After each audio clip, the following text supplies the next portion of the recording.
সালাম আলাইকুম রহমতুল্লাহ বরকাতুহু। কেমন আছেন? ভালো ওয়ালাইকুম আছেন? আসসালাম রহমতুল্লাহ বরকাতুহু। ইয়াকাল্লাহ, জি আলহামদুলিল্লাহ। জি, প্রশ্ন। আমি সৌদি আরব থেকে বলছি স্যার।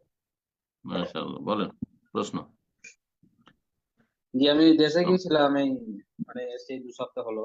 তো দেশে আমাদের ওই মসজিদে ইমাম সাহেব ওই নবী সাল্লামের ওসিলা করে ওই দোয়া চাইছিল, এর জন্য কি নামাজ পড়া যাবে?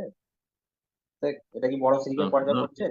নবী সাল্লাল্লাহু আলাইহি সাল্লামের কাছে তো চাইনি সরাসরি। না না, ওই দোয়াটা যে ওসিলা করে হ্যাঁ, ওটা বুঝছি। আল্লাহর কাছে বলছে, হ্যাঁ এটা হ্যাঁ, করতে নবী হবে। সাল্লাল্লাহু আলাইহি সাল্লামের কাছে সরাসরি যদি চাই তাহলে তার পিছনে সালাত জায়েজ নয়, সে বড় শিরক করলো।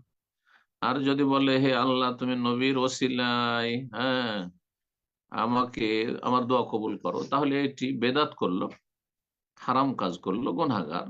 তো সুতরাং গুনাহগার হচ্ছে ফাসেক, ফাসেকের পিছনে নামাজ জায়েজ।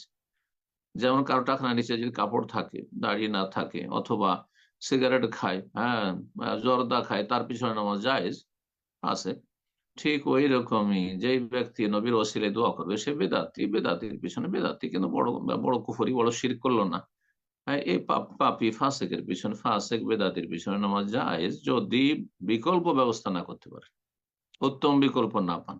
কারণ মসজিদ তাদের, সুতরাং ইমাম তাদের, আপনাকে সেখানে নামাজ পড়তে বাধ্যতামূলক। কিন্তু যদি সরানো সম্ভব হয় বিনা ফিতনায়, কোনো কলহ হবে না, দায়িত্বশীলদেরকে বলে তাদের সংশোধন করে, আকীদা সংশোধন করে সরানো সম্ভব হয়ে যায়, তাহলে বেদাতি ইমামের পিছনে নামাজ পড়া তখন জায়েজ নয়। বারাকাল্লাহ ফিক।